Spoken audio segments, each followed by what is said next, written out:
Now, apparently there were some prosecutions, or there are some prosecutions going on now, so tell me how that's going and whether there are convictions and what sentences, if any, are being given out. Yes, the process of justice is very slow in Argentina. There were some trials of the heads of the juntas in 1985. They were convicted. Then there was an amnesty passed under pressure from the military. Then a second amnesty was passed. So during all of the 1990s, all these people were free. And that's when Ruth saw Turco Julian on television. That's the kind of impunity that they had, that they could just appear on television, national television, and say, yeah, we tortured, we killed, but that's the way things were done. Then in 2003, the amnesty laws were revoked, and about 600 cases were reopened. Then in the first trial, the main witness disappeared 3 years ago. He hasn't been seen since. Just actually a week ago, there was a trial that was going to start in the province of Córdoba. And one of the main witnesses was a former military. And he committed suicide by plunging a knife in his chest. So, committed suicide. This is the kind of stuff that's going on still now, unfortunately. So it's been a very slow process. Argentine justice normally is extremely bureaucratic and slow, and there's many ways to to stop it along the way. I see that there was a Time magazine article or something you had in there. Did this get much press in the United States, and did it get any press in Argentina? Well, at the time, that's what happened when I came to this country in 1977. There was very tight censorship in Argentina at the time.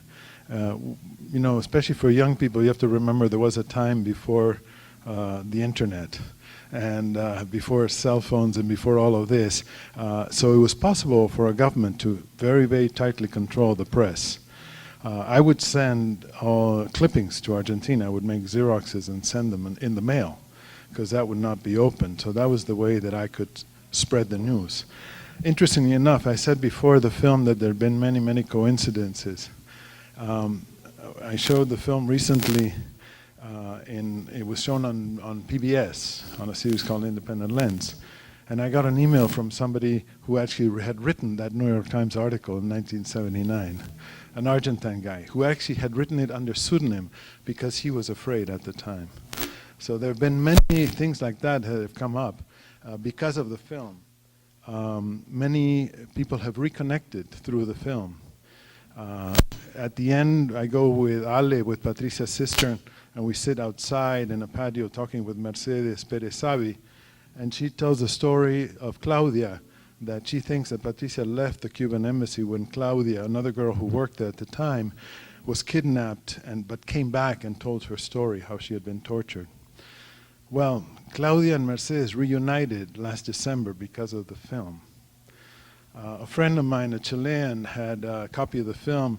He shared it with a colleague of his from Argentina.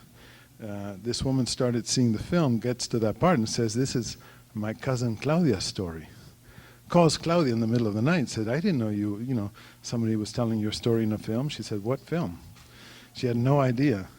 And so she tracked down Ale, and that's how we had a screening in Ale's house last December, and the two of them got together after 32 years. And there's many stories I can tell you like that, incredible things that have happened. Things that I never imagined when I started making the film. It was almost like, for me, I was always on the crest of a wave, and wherever it was going to take me, I was going to go. So that's why it really was a journey. It was not a film I was thinking of making at this time, even though this was something that I was, thinking about, this period, this terrible period, which caused so much destruction in Argentina. To this day, we're feeling the effects. Because not only were some of the, best and brightest people killed, but many, many more left the country at that time. And not that many of those went back. So we lost a whole generation of professionals, of leaders, of doctors, of, organizers, of all kinds of people who really could have made the country a different place.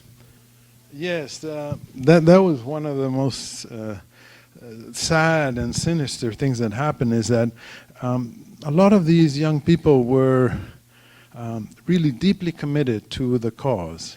and yet the repression was making it impossible for them to do anything. They still believed in their cause. There's letters from Jose Belaustegui. He's working in a factory at that point, and he says, the revolution is making great progress at the time when they were wiping them out. So they also had a sort of kind of very dreamy idea of this revolution. But at the same time, this was a time for them to all get out of the country, and whoever was able to leave clandestinely would save his life or her life. But the leaders, especially among the Montoneros, the ERP, they were going to fight till the end. They actually weren't. It was very, very few of them actually left and survived. But the Montoneros, who were the most numerous group, there were a few leaders who were in Europe, and the order was, you have to stay, because things are going to get better and we're going to be able to keep going and fulfill this dream of the revolution. And they were just wiping them out, and killing them. Well, Peronism is a very complex phenomenon. At that point, Perón encouraged in the early 70s, when he was in exile in Madrid, and he wanted to get back to power. And he was a military, he was a general. So as a military, you use everything that you have at your disposal. And he had these hundreds of thousands of young people to whom he fed enough speeches and audio cassettes to inflame their passion and their belief that he was actually going to, champion the cause of a socialist revolution. Meanwhile, he's making deals with the sort of trade union leaders who are all very right-wing and corrupt, and that's what happens when he comes back. That explodes. And that's the greatest disillusion, because really it's two factions who are fighting for supremacy within this Peronist movement, and yet the masses were just going there to celebrate the return of Perón, who was the only one who had cared for them at some point. But anyhow, Peronism is a very, very complex phenomenon, and I encourage you to go to our website. It's ourdisappeared.com. And there's some articles there and other resources and books that if you want to read more about. And also I posted there a recent article that came out about the justice process, which was written just a few weeks ago, which is really interesting and very depressing. That has to do with sort of the whole bureaucracy of justice and how it's almost impossible that it's going to go ahead, because even where the things are housed and the way the files are handled makes it almost, Kafkaesque. The question is, any correlation between what happened there and what's happening in Guantanamo? I mean, one could find many connections between what happened in Argentina, in Uruguay, in Chile, in Brazil, and basically all the southern hemisphere was in those conditions in the 70s. I'm not sure whether Guantanamo a few years ago particularly was a good example where we didn't know who was there. There was no published list of who was detained. There's no published list of who was taken under extraordinary rendition by the CIA. So those people were disappeared for all useful purposes. We know now that many of those are innocent and were just in the wrong place at the wrong time, as my friends could have been.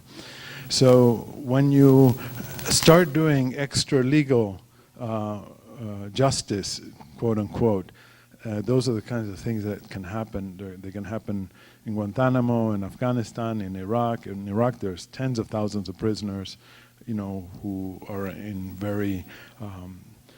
who are not having access to justice, which was basically what happened to my friends. They were never. The state stopped being the one that upheld the laws and started, repressing.